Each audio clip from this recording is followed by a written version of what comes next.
¿Es Huitzilopochtli, la divinidad azteca, una teofanía paralela del Yahvé hebreo? Grandes son las semejanzas entre Yahvé y Huitzilopochtli, dos dioses menores cuyas naturalezas y maneras de actuar nos podrían indicar que estamos ante dos entidades gemelas cuyos respectivos opositores son Jesús y Quetzalcóatl. Esta es la intrigante e innegable realidad de dos dioses menores y sus respectivos pueblos que, aunque separados por miles de años y miles de kilómetros, al analizar a fondo sus creencias y prácticas religiosas antinaturales e ilógicas, nos llevan a pensar que son dos entidades que proceden del mismo tronco.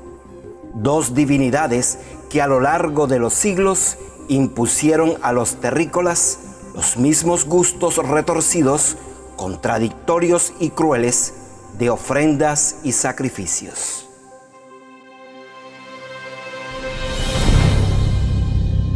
Somos el Proyecto Avatar. Bienvenidos a nuestro canal. Así como los otros dioses de Mesopotamia, como por ejemplo Baal, Moloch, Nabú, Aserá, Bel, Milcom, Dagón y otros más, eran muy parecidos a Yahvé, pese a que éste tenía celos tan arraigados contra ellos. En este video trataremos su gran similitud con un dios y un pueblo americano separado por 10.000 kilómetros y aproximadamente 3.000 años en el tiempo. Entre estas similitudes contemplaremos el hecho de andar errantes durante muchos años antes de llegar a la tierra prometida. Hebreos y aztecas fueron forzados a una extraña aventura de peregrinación con penosos resultados que evidencian los asombrosos e incomprensibles paralelos. Según las tradiciones aztecas, Huitzilopochtli, su dios, se les apareció y les dijo que debían abandonar la región en que habitaban y desplazarse hacia el sur hasta llegar a un lugar donde verían un águila devorando a una serpiente. Ahí se asentarían y él los convertiría en un gran pueblo. Considerando que la región en la que habitaban los aztecas estaba entre las tierras que hoy conforman los estados de Arizona y Utah, su peregrinar hasta Tenochtitlán fue mucho más extenso que el que pidió Yahvé a los hebreos. La caminata de los hijos de la grulla, como tradicionalmente se llamaba a los aztecas, no fue inferior a 3.000 kilómetros. Ellos tuvieron que atravesar grandes desiertos, territorios abruptos y otros con densa vegetación, poniendo con esto a prueba su fe en Huitzilopochtli, hasta que por fin, después de su larga caminata, encontraron en una pequeña isla en medio del lago Texcoco el águila de la profecía devorando una serpiente en lo alto de un nopal. Esta pequeña isla estaba exactamente donde ahora está la impresionante Plaza del Zócalo, en medio de la Ciudad de México, pues la actividad constructora de los aztecas pronto convirtió aquellos lugares pantanosos en la gran ciudad que encontraron los españoles cuando llegaron a principios del siglo XVI. Veamos ahora en cada detalle de su peregrinación el gran y sospechoso paralelo entre los aztecas y los hebreos. Número 1. Yahvé y Huitzilopochtli tenían personalidades muy parecidas. Ambos querían ser considerados como protectores de sus respectivos pueblos. Sin embargo, eran muy exigentes, implacables con sus frecuentes castigos y muy prontos para airarse. Número 2.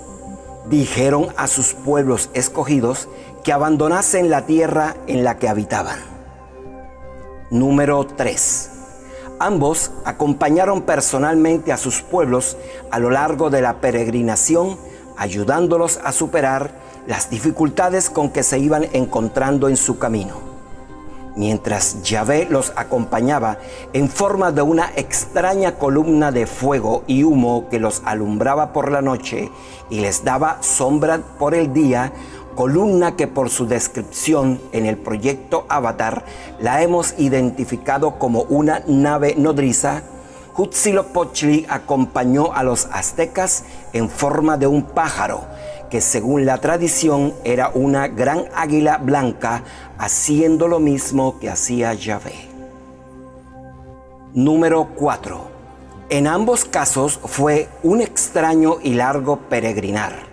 Yahvé, por ejemplo, se dio gusto haciéndoles dar rodeos por el inhóspito desierto del Sinaí durante 40 años, cuando bien podían haber recorrido todo el camino en 3 meses.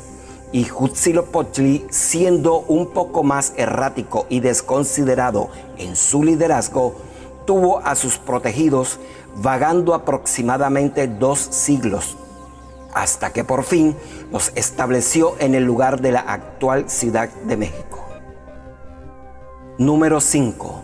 En cuanto a distancias, los hebreos, aunque teóricamente debieron recorrer 3.000 kilómetros aproximadamente por los 40 años que estuvieron en el desierto, caminaron más de 1.000 kilómetros, mientras que los aztecas recorrieron una distancia no inferior a los 3.000 kilómetros. Número 6. Aztecas y hebreos tuvieron que enfrentarse a un sinnúmero de tribus y pueblos que ya habitaban la llamada Tierra Prometida. Los hebreos enfrentaron a los amorreos, filisteos, jebuseos, gabaonitas, amalecitas, jerjeseos y muchos más, mientras que los aztecas en su peregrinaje enfrentaron a los chichimecas, taxcaltecas, otomíes, tepanecas y los xochimilcos, entre otros. Número 7. Tanto hebreos como aztecas se multiplicaron rápidamente luego que se establecieron en el lugar prometido. Ahí se fortalecieron y llegaron a ser los dominadores en toda la región después de avasallar a sus vecinos. Número 8.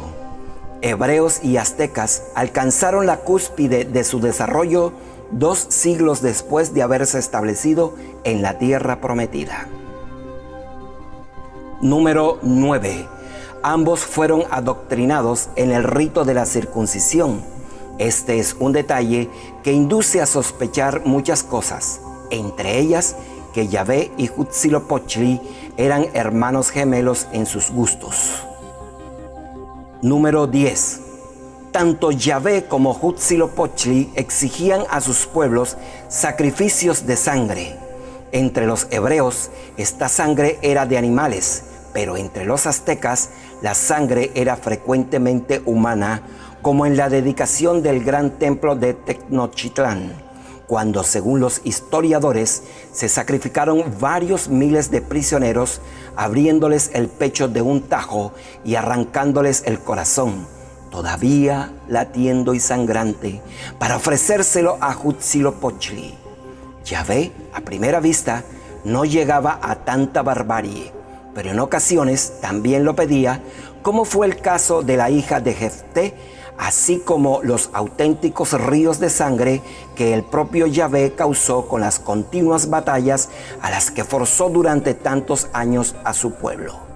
Ríos de sangre que a veces provenían exclusivamente de su pueblo escogido cuando se encendía su ira contra ellos, cosa que sucedía con bastante frecuencia. Número 11. Tanto Yahvé como Huitzilopochtli abandonaron de una manera inexplicable a sus respectivos pueblos cuando estos más los necesitaban.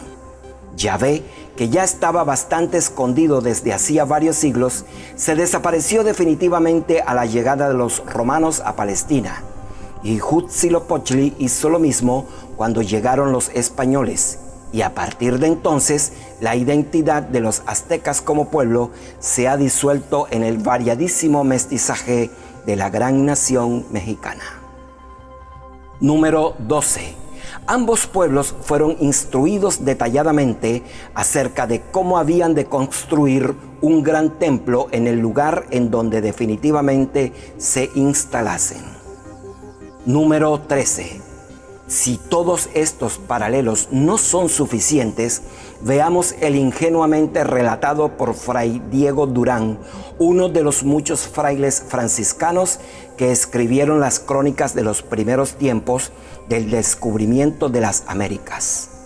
El fraile, en su relato de las creencias de los antepasados de los aztecas, nos cuenta, por supuesto, con una cierta lástima ante el paganismo demoníaco en que se hallaban sumidos aquellos pueblos, que cuando el pueblo entero avanzaba hacia el sur, siguiendo siempre a la gran águila blanca que los dirigía desde el cielo, lo primero que harían al llegar a un lugar era construir un pequeño templo para depositar en él el arca que transportaban, mediante la cual se comunicaban con su Dios. Este detalle de llevar también un arca, al igual que los hebreos, y de considerarla de gran importancia, pues era el vínculo que tenían con su protector, es algo que nos lleva a profundas reflexiones. Número 14.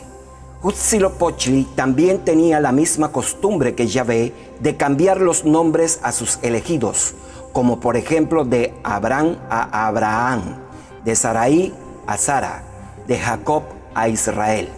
La misma manía que encontramos en los modernos extraterrestres, que con gran frecuencia les cambian el nombre a sus contactados. Así encontramos también al Moisés azteca, que era el único que hablaba con Huitzilopochtli y que según Ferris se llamaba Meshi, y también tenía una hermana muy influyente que se llamaba Malinal. Pues bien, fonéticamente Meshi se parece a Moshe, Moisés en la versión fonética castellana, y Malinal a María. Número 15. Como último paralelo, y en nuestra opinión muy interesante, encontramos que así como el Yahvé de los hebreos tuvo su similar americano en Huitzilopochtli, Jesús, el Cristo judío, rechazó los mandamientos de Yahvé, así como Quetzalcóatl, el mensajero de Dios, fue el instructor y salvador del pueblo azteca. Para que el ser se pueda olvidar, quiero despertar, que el día empiece a brillar. Quiero que te hagas de luz y conciencia será.